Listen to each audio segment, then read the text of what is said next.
नमस्कार दोस्तों, कैसे हैं आप लोग। उम्मीद करता हूँ खुश होंगे, मजे में होंगे। मैं हूँ आपका दोस्त, आपका यार, स्टोरी टेलर सीपी, आपका सूत्रधार। दोस्तों, ऐसे इंटरेस्टिंग वीडियोस को पाने के लिए करें मेरे वीडियोस को लाइक और चैनल को सब्सक्राइब, क्योंकि मैं ऐसे कंटेंट लाता रहता हूँ। तो चलिए दोस्तों, इसी नोट पर आज की वीडियो शुरू करते हैं।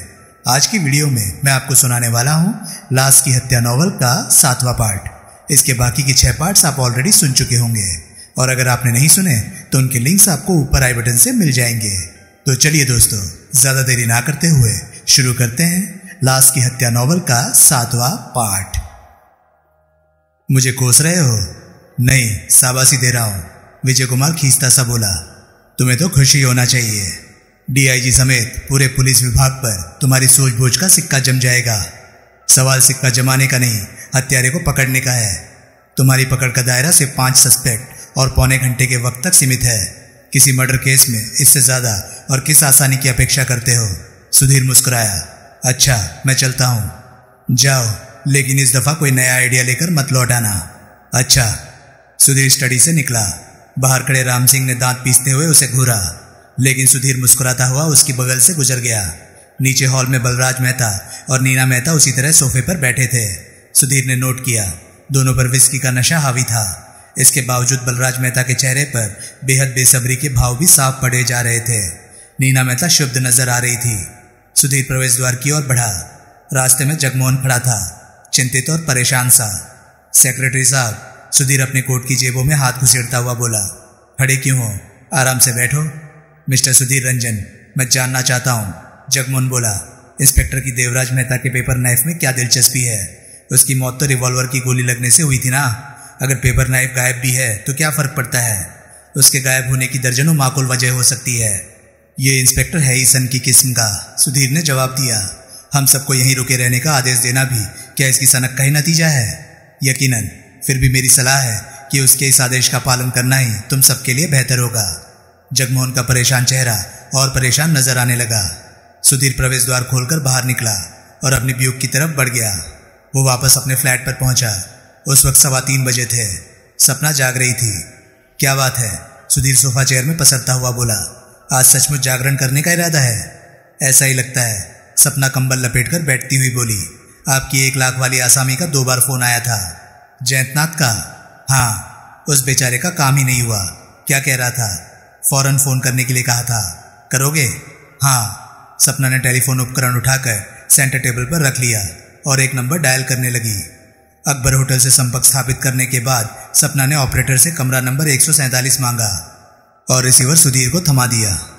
मिस्टर जयंतनाथ, संबंध स्थापित होने पर वो बोला। सुधीर रंजन बोल रहा हूं। ओह, जयंतनाथ का व्यग्र स्वर सुनाई दिया। मेरा काम हुआ? नहीं, मैंने देवराज मेहता का सारा डेस्क छान मारा। वहां और तो बहुत सारी गंदगी है, लेकिन तुम्हारे कागजात नहीं हैं। मैं जानता था कागजात वहां नहीं मिलेंगे। वो कैसे? तुमसे बातें करके होटल लौटने के थोड़ी देर बाद मुझे एक आदमी ने फोन किया था, जयंतनाथ बोला। उसका कहना था कि अपने क्लाइंट के जिन कागजात को खरीदने के लिए मैं दिल्ली से यहाँ आया था वे उसके कब्जे में है। आगे बोलो। वो 80,000 में कागजात मुझे भेजने के लिए तैयार है। इसका मतलब वो जानता है कि देवराज मेहता से उन्हें तुम 1 लाख में खरीद रहे थे? हाँ, उसका कहना है कि बाकी 20,000 मैं अपने पास रख सकता हूँ, क्योंकि मैंने खामखा परेशानी उठाई है। साथ ही उसने ये भी वादा किया है कि किसी तीसरे को इस सौदे की जरा भी खबर नहीं देगा। वेरी गुड, फटाफट खरीद लो, तुम्हें भी 20,000 मुफ्त में हाथ आ जाएंगे। सुधीर ने पूछा। मुझे किस लिए फोन किया था? क्योंकि मैं किसी गुमनाम आदमी पर यकीन नहीं कर सकता। जयंतनाथ के स्वर में व्यवस्था थी। पहले उसने 3 बजे का समय मुलाकात के लिए तय किया था। थोड़ी देर पहले फोन पर कहा है कि 4:30 बजे मिलेगा। मुझे मजबूरन सहमत होना पड़ा। बात दरअसल ये है कि मैं हिंसा से बहुत डरता हूँ, जबकि मुलाकात का जो ढंग उसने बतलाया है उससे जाहिर है कि कागजात दिए बगैर भी वो मुझसे जबरन रकम छीन सकता है। बिल्कुल ऐसा हो जाना मामूली बात है। बाय द वे, मुलाकात का ढंग क्या बताया है उसने? उसने कहा है कि मैं ठीक 4:30 बजे होटल से निकलूं, 5 मिनट वहीं खड़ा रहकर इंतजार करूं, फिर टैक्सी पकड़ूं और औसत रफ्तार से काली पहाड़ी की ओर चल दूं। शहर से बाहर निकलते ही दाईं ओर एक पेट्रोल पंप आएगा। उससे करीब 2 फरलांग आगे बाई तरफ एक पतली सड़क आएगी। मैंने काली पहाड़ी जाने वाली उस सड़क पर नहीं मुड़ना है। ड्राइवर को वहीं रुकने के लिए कहकर करीब 1 मिनट टैक्सी रोके रखनी है। फिर ड्राइवर से ये कहकर कि वहां उतरने का इरादा बदल गया है, टैक्सी धीरे धीरे आगे बढ़वा देनी है। लगभग 1.5 मील जाने के बाद बाईं तरफ ही एक और वैसी ही सड़क आएगी, वो भी काली पहाड़ी पर जाती है। इन दोनों सड़कों के बीच में कहीं एक अन्य कार टैक्सी को रोकने का संकेत देगी।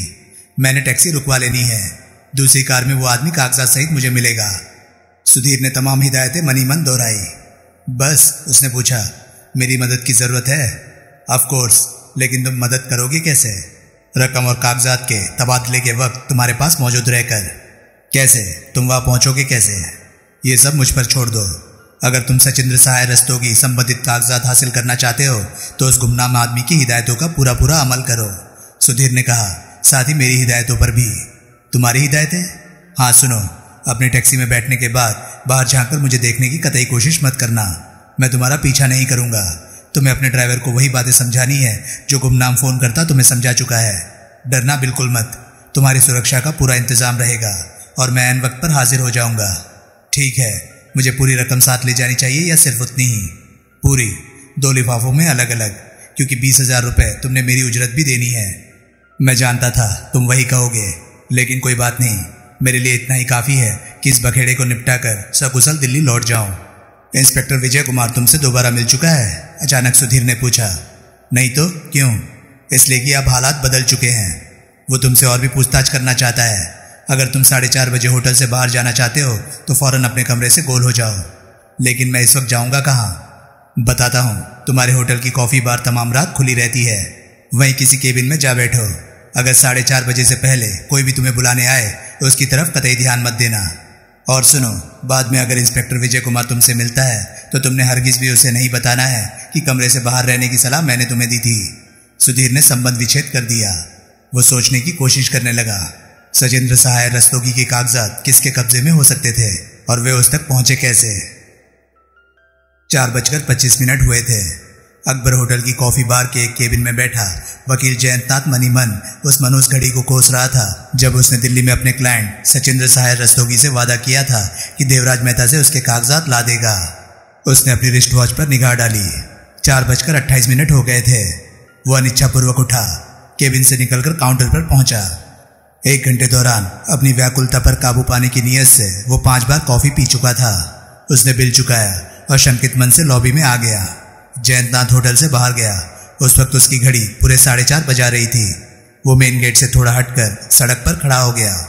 गुमनाम फोनकर्ता के मुताबिक पूरा 5 मिनट इंतजार करना था। ठीक 5 मिनट बाद एक खाली टैक्सी उसे आती दिखाई दी। उसने टैक्सी रुकवा ली। अपनी निगरानी किए जाने के विचार से बेचैनी महसूस करता वो पिछला दरवाजा खोलकर अंदर जा बैठा। चमड़े की काली जर्किन, काली पैंट पहने और बड़ी सी काली पगड़ी पहने युवक सिख ड्राइवर ने पलटकर सवारी की और नहीं देखा। कितने जाना है बाबूजी? उसने ठेठ पंजाबी लहजे में पूछा। काली पहाड़ी, जयंतनाथ बोला। ज्यादा तेज मत चलाना। चंगा जी। सिख ड्राइवर खामोशी से टैक्सी ड्राइव करने लगा। जयंतनाथ अब तक 3 बार पलटकर पीछे देख चुका था। उसे पीछा किए जाने का कोई लक्षण नजर नहीं आया। टैक्सी करीब 40 मील की घंटे की रफ्तार से दौड़ती रही। शहर से बाहर पहुंचते ही जयंतनाथ सतर्क हो गया। दाईं तरफ पेट्रोल पंप नजर आने लगा था। आगे बाईं तरफ से एक सड़क काली पहाड़ी जाती है। जयंतनाथ बोला, वहां जरा रोक लेना।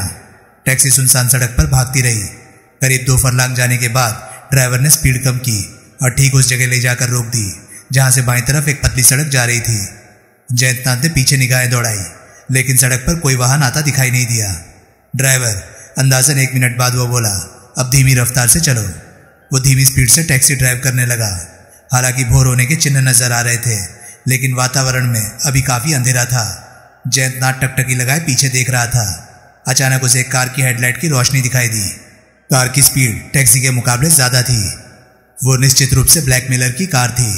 जयंतनाथ के जिस्म में भय की झुरझुरी सी दौड़ गई। सुधीर रंजन कहाँ था? उसके आगमन का कोई चिन्ह नजर नहीं आता था, जबकि सही वक्त पर हाजिर होने का वादा किया था। पिछली कार की रफ्तार तेज होती प्रतीत हुई। टैक्सी उसी तरह रेंग रही थी। नजदीक आने पर कार की स्पीड कम होने लगी। जयंतनाथ ने देखा उसमें ड्राइवर के अलावा कोई नहीं था। उसने ओवरकोट के कॉलर खड़े कर रखे थे और फ्लैट हेड माथे पर बहुत ज्यादा झुका रखा था। फलस्वरूप उसका चेहरा नजर नहीं आ रहा था। सुधीर रंजन का अभी भी दूर दूर तक कोई पता नहीं था। टैक्सी के बराबर में पहुंचकर कार वाले ने 2 बार हॉर्न बजाया। फिर वो तनिक आगे होकर कार के पृष्ठभाग को टैक्सी के अगले हिस्से की साइड में टकराने की कोशिश करता प्रतीत हुआ।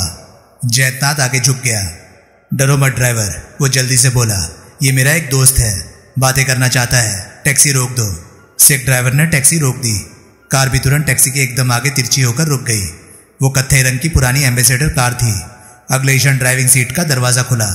फ्लैट हेड और ओवरकोटधारी ड्राइवर नीचे कूदा, लपक कर टैक्सी के पास आया और दाईं ओर का पिछला दरवाजा खोल दिया। तुम जयंतनाथ हो? अजीब से स्वर में पूछा गया। टैक्सी की डोम लाइट की धीमी रोशनी में जयंतनाथ ने देखा। आंख तुक के होठों पर बड़ी बड़ी मूछें थी, लेकिन धूर्त वकील ने धोखा नहीं खाया। उसने साफ पहचाना। देवराज मेहता का सेक्रेटरी जगमोहन था, लेकिन जयंतनाथ ने ऐसा जाहिर नहीं किया कि उसे पहचान गया था। वही हूं, वो बोला। मेरे अलावा इस वक्त और किसने यहां धक्के खाने आना था? कागजात लाए हो? जगमोहन ने ओवरकोट की जेब से एक मोटा लिफाफा निकाला। ये रहे। तुम माल लाए हो? लाया हूं। जयंतनाथ ने खुले दरवाजे की ओर हाथ बढ़ाया। लेकिन देने से पहले मैं कागजात चेक करूंगा। जगमोहन ने लिफाफा वाला हाथ पीछे खींच लिया। पहले नोटों के दर्शन कराओ, वो बोला। फिर तुम कागजात चेक करना, मैं उन्हें चेक करूंगा। तभी टैक्सी का अगला दरवाजा खुला। चीते जैसे फुर्ती दिखाता हुआ सिख ड्राइवर बाहर निकला। वो ऊंचे कद का स्वस्थ युवक था। जयंतनाथ को उसके दाएं हाथ में रिवॉल्वर की झलक दिखाई दी। फिर ठोस स्वर सुनाई दिया, all right Jagmohan, hands up. Sikh driver के लहजे में पंजाबी पुट नाम मात्र का भी नहीं था। जगमोहन को या तो रिवॉल्वर दिखाई नहीं दिया या फिर उसने उसकी परवाह नहीं की। वो लिफाफा गिराकर सिख युवक पर टूट पड़ा। सिख युवक का जिस्म जोर से टैक्सी के साथ टकराया। उसकी पगड़ी सर से उतरकर नीचे जा पड़ी।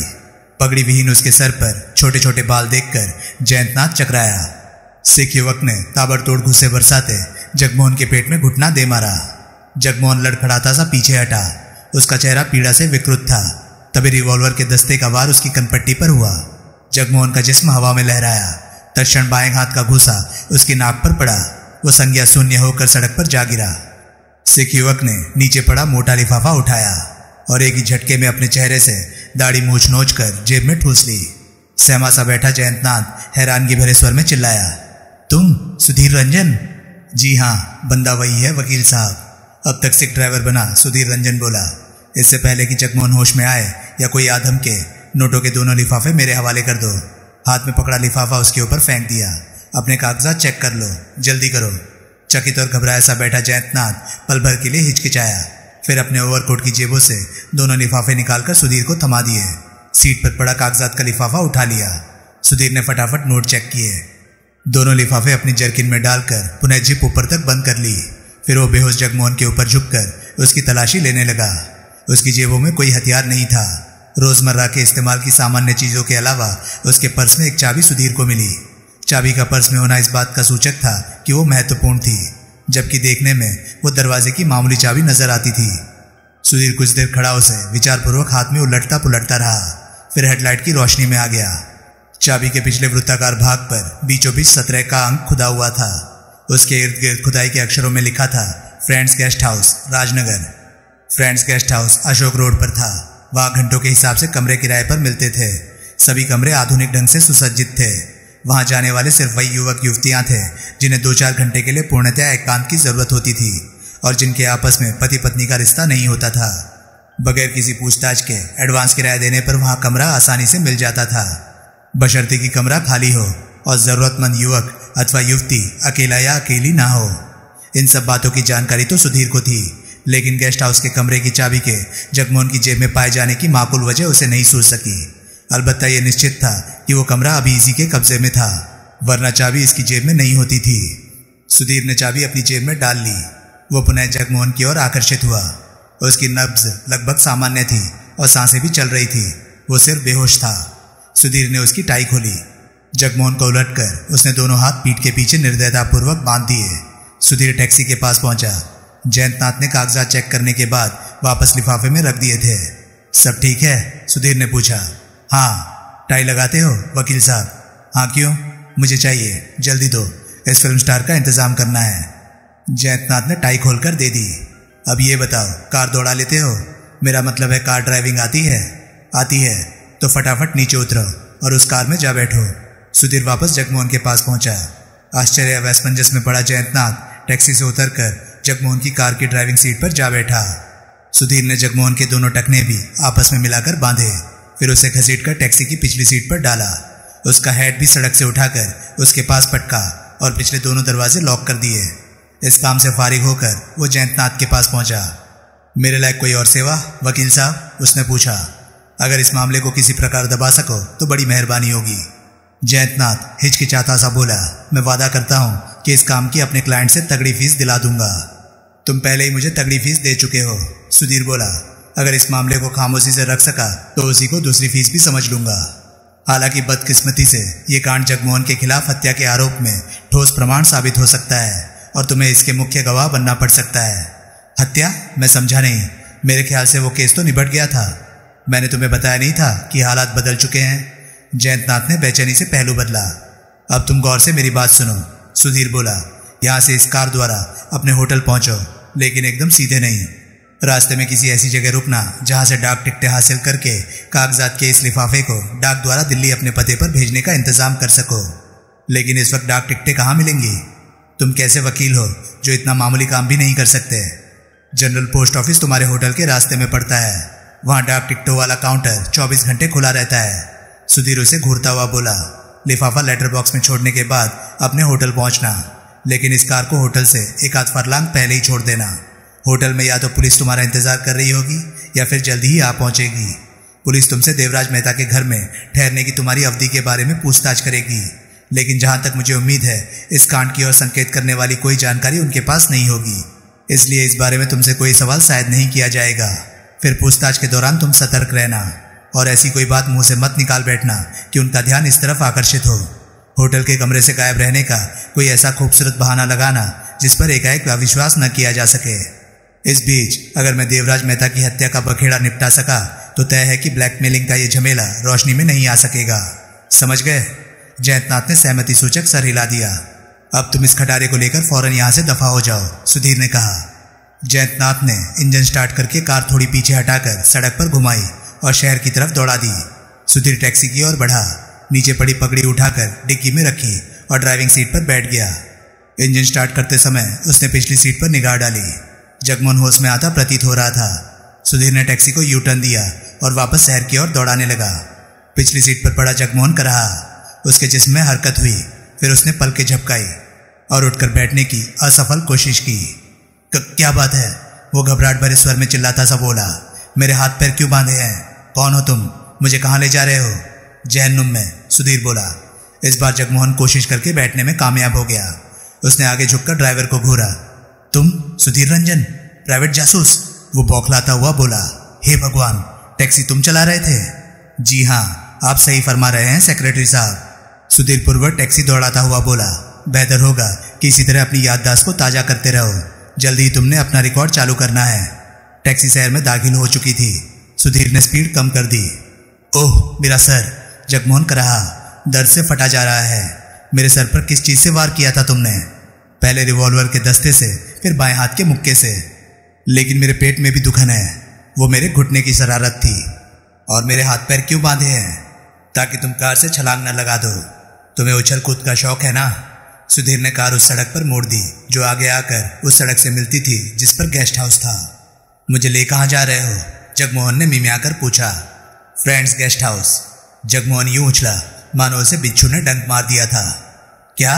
वहां क्यों ले जा रहे हो? ये जानने के लिए कि वहां कमरा नंबर 17 में कौन सी करामात है जिसकी चाबी तुम दिल से लगाए घूमते हो। सुधीर ने गेस्ट हाउस की इमारत के सामने टैक्सी रोकी। पिछले दरवाजे का लॉक खोलकर नीचे उतरा। उसने जगमोहन के हाथों में बंधी टाई खोली। पैर खुद खोल लो, वो बोला। जगमोहन धीरे धीरे अपने पैर खोलने लगा। जल्दी करो, सुधीर डपटता हुआ बोला। बाहर निकलो। जगमोहन टैक्सी से उतरा। सुधीर ने उसकी बाह थामी और गेस्ट हाउस की इमारत में दाखिल हो गया। कमरा नंबर 17 गलियारे के आखिरी सिरे पर था। सुधीर ने जेब से चाबी निकाली, दरवाजे के की होल में फंसाकर घुमाई। ताला खुल गया। वो दरवाजा ठेलकर जगमोहन सहित भीतर दाखिल हुआ। सुसज्जित कमरे में ट्यूबलाइट की रोशनी थी।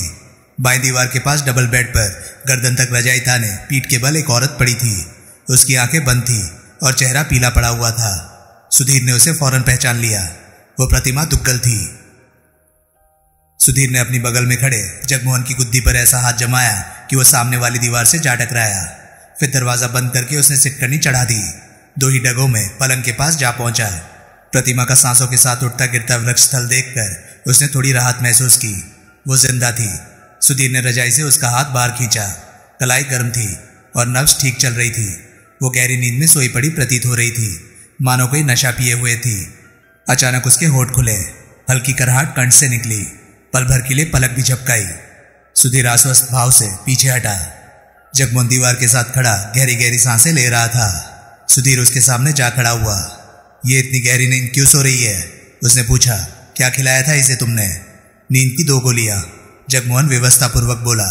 अपने लौट आने तक मैं इसे यहीं रहने देना चाहता था। गोलियों का असर खत्म होने ही वाला होगा। इसी से पूछ लेना, खुद ही बता देगी। किसी किस्म की चोट मैंने इसे नहीं पहुंचाई है, लेकिन ये सब करने की नौबत ही क्यों आई? ये बहुत ज्यादा उत्तेजित थी और मुझे डर था कि कोई उल्टी सीधी हरकत ना कर बैठे, इसलिए मैं इसे यहाँ ले आया ताकि ये अपने पति से बची रह सके। सुधीर ने असमंजसतापूर्वक उसे घूरा। तुम कहना क्या चाहते हो? ये उस वक्त से पहले की बात है जब सुरेश दुग्गल ने वापस आकर देवराज मेहता को शूट किया और गिरफ्तार हो गया था। मैंने सोचा उसकी अगली शिकार प्रतिमा भी हो सकती थी। मुझे इस बात की कोई जानकारी नहीं थी कि पति से सामना होने पर ये क्या सफाई देगी। सुधीर ने कमरे में निगाहें दौड़ाई। डबल बेड के पास छोटी सी मेज पर टेलीफोन उपकरण रखा था। फिर तनिक हटकर 2 इजी चेयर पड़ी हुई थी। वो एक कुर्सी पर बैठ गया। जगमोहन दूसरी कुर्सी पर आ बैठा। जो कुछ तुमने बताया है, सुधीर ने पूछा, ये उस वक्त के बाद की बात है जब तुमने देवराज मेहता को चाकू भोंक कर वो कागजात चुराए थे जिनकी जयंतनाथ को जरूरत थी? जगमोहन कुर्सी में पसर गया। मैंने उसे चाकू नहीं भोंका, वो बोला। जब मैं स्टडी में पहुंचा तो वो मरा पड़ा था। उसने कोट पहना हुआ था और जख्म तो क्या, कमीज पर फैला खून तक भी दिखाई नहीं दे रहा था। लेकिन वो जिस ढंग से बैठा एकटक मुझे घूर रहा था, वो मुझे अजीब लगा। मैंने गौर से देखा तो उसकी आंखें बेजान नजर आई। मैं आशंकित मन से आगे बढ़ा। उसके सर अथवा चेहरे पर ताजा चोट का कोई निशान नहीं था, इसलिए मैंने उसके कोट को तनिक ऊपर उठाकर झांका। बाईं तरफ कमीज में एक सुराख था जिसके इर्द गिर्द खून का एक दाग बना हुआ था। मैं समझ गया वो मर चुका था और उसकी हत्या सुरेश दुग्गल ने की थी। सुरेश दुग्गल ने ही क्यों? क्योंकि वो पहला और आखिरी आदमी था जो स्टडी के पिछले दरवाजे से होकर उससे मिलने गया था। दूसरे, मैं जानता हूं कि सुरेश दुग्गल को देवराज मेहता पर इस बात का तगड़ा शक था कि उसके प्रतिमा के साथ नाजायज ताल्लुकात थे। तीसरे, सुरेश दुग्गल के चले जाने के करीब 25 मिनट बाद मैं स्टडी में पहुंचा तो देवराज मेहता मरा पड़ा था। जगमोहन ने सुधीर की ओर देखा। क्या ये सारी बातें मेरे ये समझने के लिए काफी नहीं थी कि हत्यारा सुरेश दुग्गल था? तुम सोच भी नहीं सकते कि दोबारा वापस कोठी में लौटने पर मेरी क्या हालत हुई थी जब मुझे बताया गया कि सुरेश दुग्गल रिवॉल्वर लेकर आया, जबरदस्ती अंदर घुसा और देवराज मेहता को शूट कर दिया। ये सुनकर मेरा दिमाग घूम गया था। मेरी समझ में खाक भी नहीं आया कि सुरेश दुग्गल ने पहले से ही मरे पड़े देवराज मेहता को शूट क्यों किया। लेकिन मैं क्या कह सकता था? मुंह बंद रखने के अलावा मेरे पास कोई और चारा नहीं था। मेरी खैरियत भी इसी में थी। दूसरे, मैंने सोचा इस बात से कोई फर्क नहीं पड़ता कि सुरेश दुग्गल को चाकू से हत्या करने के जुर्म में फांसी पर लटकाया जाता या रिवॉल्वर की गोली से शूट करने के जुर्म में, या फिर दोनों तरह से। मुख्तसर में तुम्हारी अब तक की गाथा का निचोड़ ये है कि सुरेश दुग्गल के चले जाने के करीब 25 मिनट बाद जब तुम स्टडी में पहुंचे तो देवराज मेहता मरा पड़ा था। हाँ, और हकीकत भी यही है। फिर तुमने क्या किया? मैं नहीं जानता था कि सचिंद्र सहाय रस्तोगी संबंधी जो कागजात लेने जयंतनाथ आया था वे देवराज मेहता के डेस्क में ही थे। मुझे इस बात की जानकारी थी कि जयंतनाथ ने उनके बदले में 1 लाख रुपया देना था। मैंने दराज खोलकर लिफाफा निकाला और स्टडी से बाहर आकर दरवाजा पूर्ववत बंद कर दिया और मैं दबे पांव अपने कमरे में चला गया। मैं जानता था कि देवराज मेहता की हत्या सुरेश दुग्गल ने क्यों की थी, इसलिए मैं जानना चाहता था कि देवराज मेहता की हत्या करने के बाद वो प्रतिमा से कैसा व्यवहार करेगा। मैं ये भी जानना चाहता था कि अगर सुरेश दुग्गल ने प्रतिमा के पास वापस जाकर उसे बताया कि उसने देवराज मेहता को मार डाला था तो प्रतिमा पर क्या प्रतिक्रिया होनी थी। अगर प्रतिमा ने सच्चाई कबूल कर ली और उसे बता दिया कि उसने गलत आदमी को मार डाला था तो वो बेवकूफ मेरी जान लेने भी दौड़ सकता था, क्योंकि प्रतिमा की खातिर एक खून करने के बाद दूसरा करने में भी उसे हिचक नहीं होनी थी। इसलिए मैंने सोचा फौरन प्रतिमा के पास पहुंचना जरूरी था। अगर तब तक सुरेश दुग्गल घर नहीं पहुंचा होगा तो प्रतिमा को समझा बुझाकर मुंह बंद रखने के लिए रजामंद करना पड़ेगा। सुधीर ने चौंक कर उसकी तरफ देखा। तुम्हारा मतलब है कि प्रतिमा के साथ देवराज मेहता का नहीं तुम्हारा अफेयर था? बेशक, और क्या प्रतिमा ने उसे घास डालनी थी? जगमोहन ने कहा। इस सिलसिले की दिलचस्प बात यह थी कि देवराज मेहता को भी इस बात की जानकारी थी। आदतन उसे ऐसी बातों में बहुत लुत्फ आता था। वो ये भी जानता था कि सुरेश दुग्गल उसी पर शक करता था। तुम शायद ताज्जुब करोगे, लेकिन असलियत यह है सुरेश दुग्गल के इस शक को यकीन में बदलने का काम भी खुद उसी ने किया था। इसमें उसे क्या फायदा नजर आता था? उसके अहम को इस बात से विचित्र संतुष्टि प्राप्त होती थी कि सुरेश दुग्गल ये समझे कि प्रतिमा जैसी इंतहाई खूबसूरत औरत उससे प्यार करती थी। देवराज मेहता की स्टडी से सचिंद्र सहाय रस्तों की संबंधी कागजात चुराकर तुम अपने कमरे में चले गए। सुधीर ने पूछा। फिर तुमने क्या किया? सीधा प्रतिमा के फ्लैट पर पहुंचा। कागजात भी मेरे साथ थे, क्योंकि देवराज मेहता की मौत का पता चलने से पहले मैं उन्हें उस कोठी से हटा देना चाहता था, ताकि बाद में जयंतनाथ से सौदा कर सकूं। मैं नहीं जानता था कि देवराज मेहता की हत्या के बाद सुरेश दुग्गल ने क्या करना था, इसलिए जब तक मैं प्रतिमा के पास ना पहुंच गया मेरी जान सूखती रही। जगमोहन गहरी सांस लेकर बोला। प्रतिमा को घर में अकेली पाकर मुझे थोड़ी राहत महसूस हुई, लेकिन उसकी हालत बड़ी अजीब थी। मुझे देखते ही वो मुझसे लिपट गई। उसने बताया कि सुरेश देवराज मेहता को शूट करने गया था। रोते गिड़गिड़ाते हुए मुझसे उसे रोकने के लिए कहती रही। पल भर के लिए मेरी बुद्धि कुंठित हो गई और मैं समझ नहीं सका कि प्रतिमा कह क्या रही है। फिर मैंने उसे बताया कि सुरेश तो पहले देवराज मेहता का खून कर चुका था। इस बात ने प्रतिमा को आपे से बाहर कर दिया। वो चीखने लगी और सारा दोष मेरे सर पर मढ़ने लगी। उसकी उस हालत में मैंने उसे फ्लैट में अकेला छोड़ना मुनासिब नहीं समझा। वो अर्धचेतना शून्य सी हो गई। मैं उसे बेडरूम में ले गया। वहां स्लीपिंग पिल्स पड़ी थी। पहले मैंने उसे थोड़ी ब्रांडी पिलाई, फिर किचन में गया। आधा ग्लास दूध में नींद की 2 गोलियां मिलाकर लाया और उसे पिला दिया। फिर बड़ी मन्नत मसाजत से मैं उसे यहाँ ले आया। यहाँ पहुंचने तक गोलियों का असर शुरू हो चुका था। मैंने उसे पलंग पर लिटा दिया। थोड़ी देर बाद वो गहरी नींद में सो गई। तब से इसी तरह सोई पड़ी है। उसने पलंग की ओर सिर हिलाया। ये जागने पर तुम्हें यही सब कुछ बताएगी। तभी अचानक पलंग पर पड़ी प्रतिमा के कंठ से कराहसी निकली। वो कुछ बड़बड़ाई, फिर उन दोनों की तरफ करवट ले ली। सुधीर उठकर खड़ा हो गया और पलंग की ओर बढ़ गया। प्रतिमा के कंधे पर हाथ रखकर उसने धीरे से उसे हिलाया। उठो, वो मृदु स्वर में बोला। अब कोई गड़बड़ नहीं है, मैं तुम्हें घर पहुंचा दूंगा। प्रतिमा ने धीरे धीरे आंखें खोली। अपने ऊपर झुके सुधीर रंजन को पहले अपरिचित की भांति ताका, फिर पहचानने की कोशिश करती हुई बड़बड़ाई।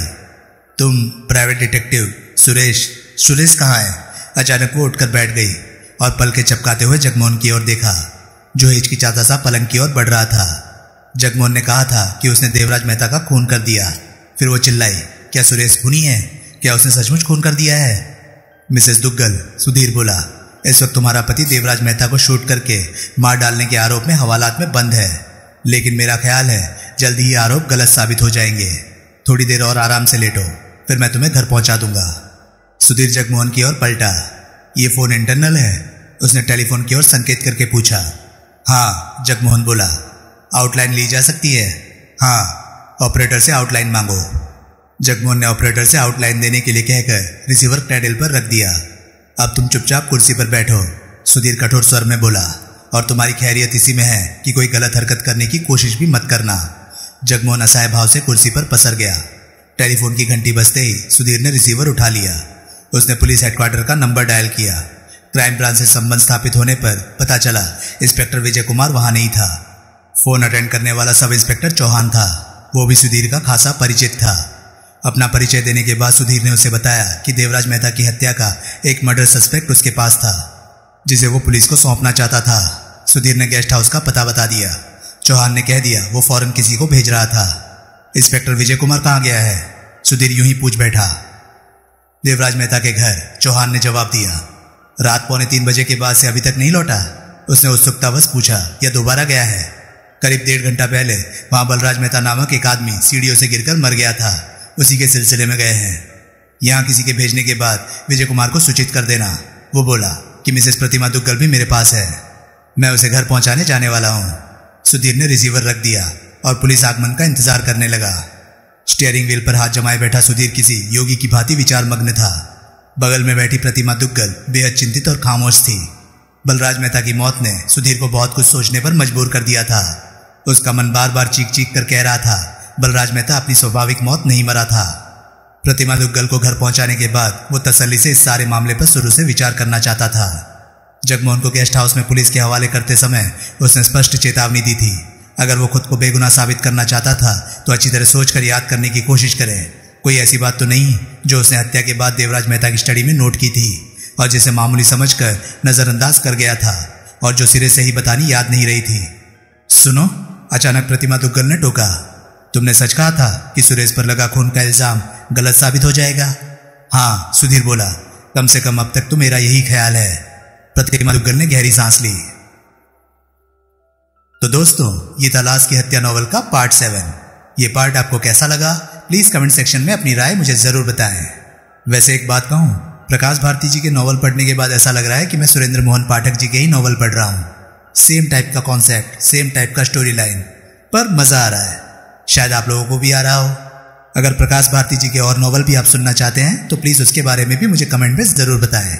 और हाँ, अगर आपको मेरे वीडियोस पसंद आ रहे हैं तो प्लीज उन्हें लाइक कीजिए और चैनल को सब्सक्राइब कीजिए, क्योंकि मैं ऐसे कंटेंट लाता रहता हूँ।